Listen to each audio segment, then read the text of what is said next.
Hey, friends! Time to revisit the 1980s.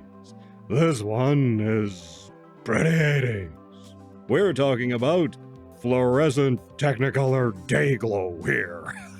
That's right, 1987's Mannequin, starring Kim Cattrall and Andrew McCarthy.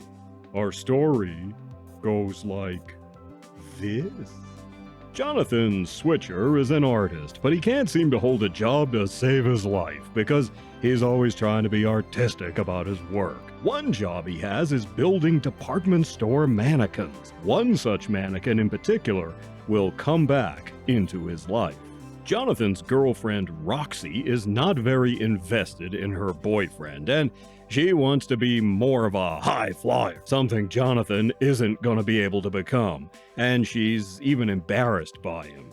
She's Xbox and he's Atari, I guess, so she dumps him. Not long after, our hero manages to save the life of a widow who owns a big downtown department store. As a reward, she hires Jonathan to work in the store. Trouble is, the store has fallen on hard times and has no customers. Eventually, Jonathan discovers the mannequin he made is in the store, and she comes to life! Her name is Emmy, and it turns out she's really an Egyptian who the gods have transported through time to help her find a happy life. But only Jonathan can see her. If anyone else comes along, such as Hollywood Montrose, a friend and fellow co-worker, she turns back into a mannequin instantaneously. Together, Jonathan and Emmy start creating fabulous window displays that bring in customers, and the store is on the way to profitability. Along the way, the pair must tangle with a slimy executive who's secretly working for a rival retail company and is trying to ruin the store from within. There's also an inept night security guard out to get our hero. Can Jonathan finally make good? Is a mannequin the best person to go on a date with? And will love prevail? Mannequin was originally meant to be a vehicle for Dudley Moore. Moore would have played a slightly older character compared to McCarthy. What might have been, huh? Kim Cattrall said this was the movie that made her feel like a real grown-up star. She sat for a sculptor who made 6 mannequins that resembled her, and are used throughout the movie. Cattrall herself worked out to get the slim lines of a store mannequin to further fit the role. In our cast, aside from Cattrall and McCarthy, we have future Golden Girl Estelle Getty as the store owner. James Spader from Stargate plays the conniving executive Richards. G.W. Bailey plays the uptight night watchman looking all the world like he just came over from the police academy set to do the scenes in this movie, pretty much has the same costume too. And Meshach Taylor from Designing Women plays Hollywood Montrose, a character the Twitter kids would really hate. One of this film's claims to fame is its theme song, a #1 top 40 hit called Nothing's Gonna Stop Us Now by Starship. Starship had one of the most convoluted origins in all of rock and roll history. Starting out in 1965 as Jefferson Airplane, as members of the band came and went, some formed another band called Hot Tuna. Eventually, Jefferson Airplane became Jefferson Starship in 1974, and there were more members, including Grace Slick, who came and went, and eventually the band split in two, one half becoming Jefferson Airplane again for retro concerts, and the other Starship. As Starship, they did have a couple of legit 80s hits. Besides Nothing's Gonna Stop Us Now, there was Sarah and We Built This City. Does it hold up? Well, Mannequin is a comedy, but I think one of the areas where it falls down is that it wants to be various things, various types of comedy.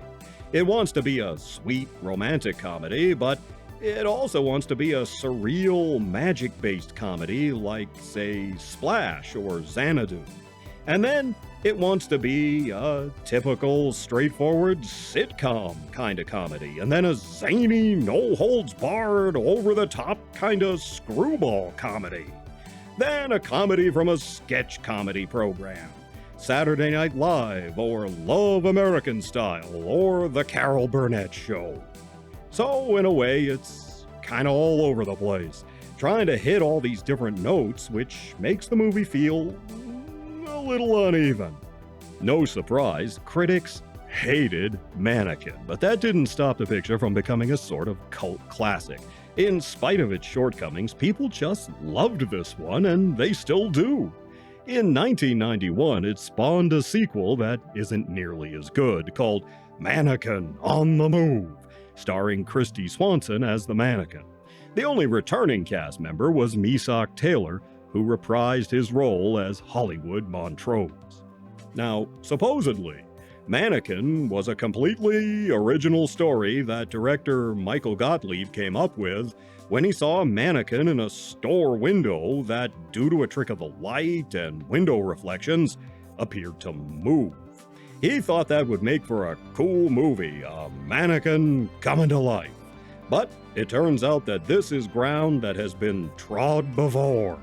First, in One Touch of Venus from 1948, where a lonely store worker played by Robert Walker kisses a famous statue owned by his boss, and then she comes to life as Venus, Ava Gardner. Looks like he hit the jackpot, man. Ava Gardner. Ooh, lucky stiff.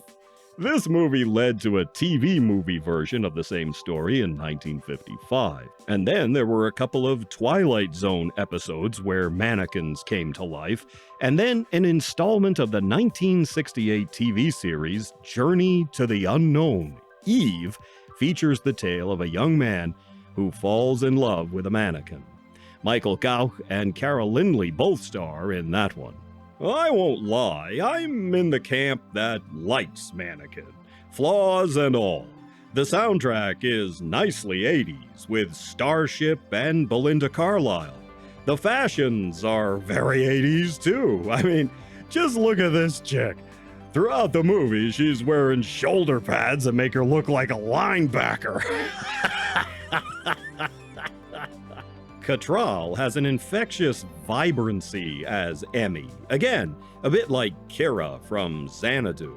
McCarthy and Taylor are both a lot of fun, the romance is sweet, and when it came out, the movie felt original. It felt new, and it had an innocence to it. It's rated PG, after all, and it made for a great date movie.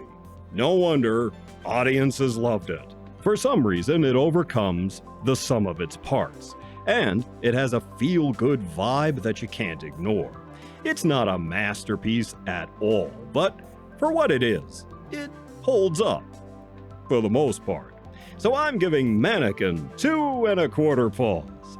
It has a charm all its own, and it's a movie that's definitely very 80s. You take care of yourselves, and I'll see you in the next one.